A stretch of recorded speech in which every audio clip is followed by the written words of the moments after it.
Ibihe byiza cyane kuri wowe mukunzi wa Kigali Tube, nawe udahwema kudukurikirana umunsi ku wundi n'iby'agaciro. Komeza uzajye udukurikirana, natwe ntabwo tuzahwema kuguhereza amakuru y'imyidagaduro azajya bagezweho, haba amakuru yo mu Rwanda, muri Afrika ndetse no ku isi hose. Amazina yanjye nitwa Yishimye Emmanuel. Hanyuma inkuru ngufitiye uyu munsi ifite ahantu ihuriye n'uwitwa HAGENIMANA Samuel, cyangwa se uyu ni wa mukarani watwaraga ingorofani mu buryo budasanzwe hagati y'ibinyabiziga nyine. Uyu mukarani mwaramumenye cyane, yitwa HAGENIMANA Samuel. Niwe tugiye kugarukaho. Benshi ntabwo bazi ukuntu ibintu bye bimeze. Ese amafaranga abantu bamuhaye yakoresheje iki? Ibyo ngibyo ntabwo murabibona. Ese ubundi umugore we asigaye yabayeho ubuhe buzima nyuma yo gufashwa n'abantu benshi? Ese umuntu wamwemereye moto kugeza ubu ngubu yarayimuhaye? Niwe tugiye kugarukaho HAGENIMANA Samuel, hanyuma nkubwire ukuntu gahunda zose zimeze, mubwire amakuru mashyashya atugezeho aka kanya, ndetse tunamenye uburyo ubuzima bwe buhagaze kugeza uyu munota. Ese ubu ngubu noneho nyuma yo kubona amafaranga cyangwa se kubona ubufasha bw'abantu yaretse gukora aka kazi yakoraga? Nabyo turi buze kubigarukaho cyane, ariko mbere ko gukomeza n'inkuru yacu reka mbanze nkubwire kampani yagufasha kohereza ibintu hanze y'igihugu cy'u Rwanda cyangwa se kubitumiza imahanga bikakugeraho mu minsi mike kandi ku giciro kiri hasi cyane. Iyo kampani yitwa Afrimax Limited. Uramutse ubakeneye wabahamagara cyangwa se ukabandikira kuri 0788678790, ubundi bakaguhereza service nziza cyane, ibintu byawe bikakugeraho mu minsi mike kandi kuri discount idasanzwe. Sasa reka nikomereze n'inkuru yanjye. N'ubundi ni HAGENIMANA Samuel turi kuvugaho. HAGENIMANA Samuel mwaramumenye ku bitangazamakuru bigiye bitandukanye, by'umwihariko igitangazamakuru yamenyekaniyeho cyane ni cya Yago TV show, ni televiziyo ikorera kuri murandasi ya nyarwanda inosa cyangwa se Yago nyine, niho mwamumenyeye, ndetse ikiganiro cye cyarebwe n'abantu benshi cyane barenga 280 kuri YouTube. Hanyuma rero byatumye abantu benshi bamufasha, abantu benshi baramushyigikira, bamuhereza ubufasha bugiye butandukanye. Ari naho twamenye ko hari umuntu wifuje kuba yamuhereza moto, nubwo hari andi makuru dufite aka kanya akaba ari amakuru nyine turi buze nayo kubagezaho, ariko abantu benshi baramufashije ku buryo bufatika. Hanyuma rero ku munsi w'ejo uwitwa HAGENIMANA Samuel ewana yaragiye yambara neza byahatari, yambara agakote keza cyane ka black, yambara ipantaro nziza cyane y'itisi ya black, yambara n'inkweto nziza cyane. Ngira ngo muramubona umusore ukuntu asigaye asa neza, n'umusore bigaragara ko ubuzima hari ikintu cyahindutse. Hanyuma rero yari yitabiriye ibirori byo gusaba no gukwa k'umuntu wamufashe video cyangwa se by'umuntu wamufashe video, yitwa Muberuka Rashid, ariko abantu benshi bamumenye nka Pogba. Ku munsi w'ejo yarasabye ndetse aranakwa. Ku munsi w'ejo rero byari ibirori bikomeye cyane byitabiriwe n'uyu mukarani cyangwa se witwa HAGENIMANA Samuel, wamenyekanye cyane kubera gutwara ingorofani agakata hagati y'amamodokari. Hanyuma rero HAGENIMANA Samuel yafotowe n'uwitwa nyarwanda inosa, hanyuma maze kumufotora ajya kuri Instagram. Hanyuma nyarwanda inosa posting ifoto nziza cyane muri kubona, iyo ngiyo nyine HAGENIMANA Samuel yambaye neza cyane, yambaye ikote ryiza cyane, yambaye ishati nziza cyane, ipantaro nziza cyane ndetse n'inkweto nziza cyane.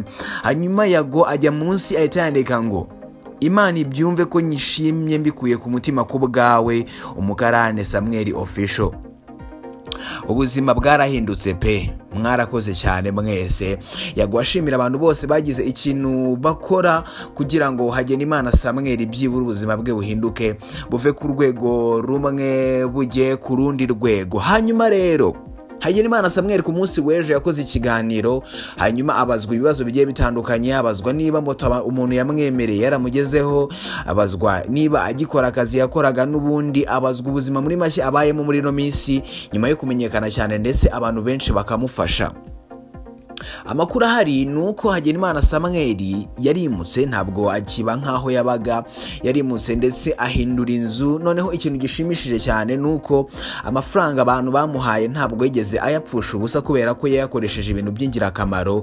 Uwitwa HAGENIMANA Samuel nyuma yo kwimuka akava hano yaratuye, hanyuma akajya gutura ahandi, mu by'ukuri nyine inzu yaratuyemo ntabwo ari inzu nziza, ntabwo ari inzu ishimishije, wera ko n'umupapa w'umugore umwe n'abana babiri.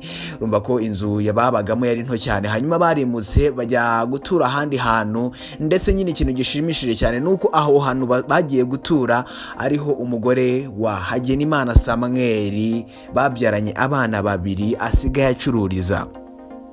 Umugore wa Hagenimana Samuel asigaye afite boutique acururizamo, ndetse n'ibintu byiza cyane byashimishije abantu benshi cyane kuba amafaranga abantu bamuhaye yarakozemo igikorwa cy'ingirakamaro cyo gutuma umuryango we urushaho kubaho neza kugira ngo ubuzima bwabo bwose bukomeze kugenda neza cyane. Byibura wa mugore wa Hagenimana Samuel wategerezaga iposho nimugoroba atashye, kubera ko Hagenimana Samuel yavuze ko we yatangaga iposho nimugoroba ari uko atashye.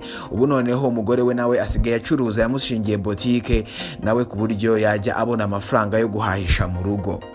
Abantu benshi bibazaga ese ubundi Hagenimana Samuel aracyakora ka kazi yakoraga?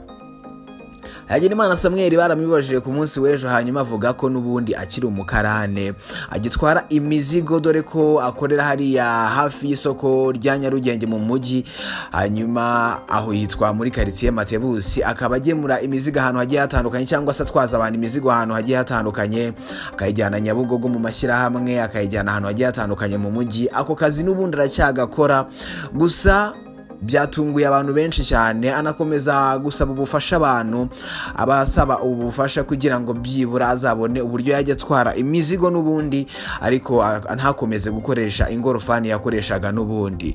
Mu by'ukuri ubuzima bwarahindutse, ariko ntabwo burahinduka cyane kuko kakazi n'ubundi yakoraga aracyagakora. We Hagenimana kubwira ko impamvu agikora ako kazi yanze kwicara mu rugo ngo umugore amutunge, kubera ko bazashiduka igishoro bari bafite, cyangwa se ayo mafaranga bakoresheje bakora boutique cyangwa se bacuruza yarashize, kubera ko umugore yaba ari gukora wenyine, umugabo yicaye. Hanyuma aravuga ngo ntabwo yakwicara, akomeza gukora akazi yakoraga n'ubundi k'ubukarani, gutwara ingorofani ye n'ubundi. Hanyuma Hagenimana Samuel n'ubundi yabajijwe niba wa muntu wamwemereye moto yarayimuhaye. Hanyuma umuntu wamwemereye moto burya ntabwo arayimuhereza, gusa icyizere ngaracyagifite, aracyafite icyizere cy'uko iyo moto izataha cyangwa se azayihabwa mu minsi iri imbere. Gusa kugeza ubu ngubu ntabwo umuntu wamwemereye moto arayimuhereza, ariko aracyafite icyizere.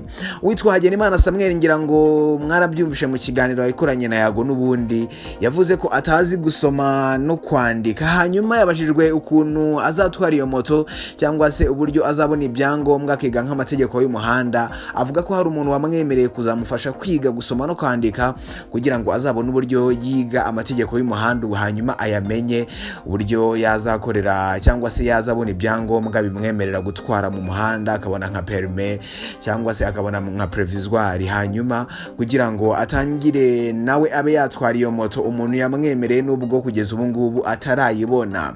Ayo niyo makuru ahari kugeza ubu ngubu. Gusa abantu bishimiye ukuntu ejo yasaga cyangwa se yagaragaraga yambaye ikoti asa neza cyane, kubera ko Yago iyo foto yayipostinze kuri Instagram, hanyuma abantu benshi batanga ibitekerezo.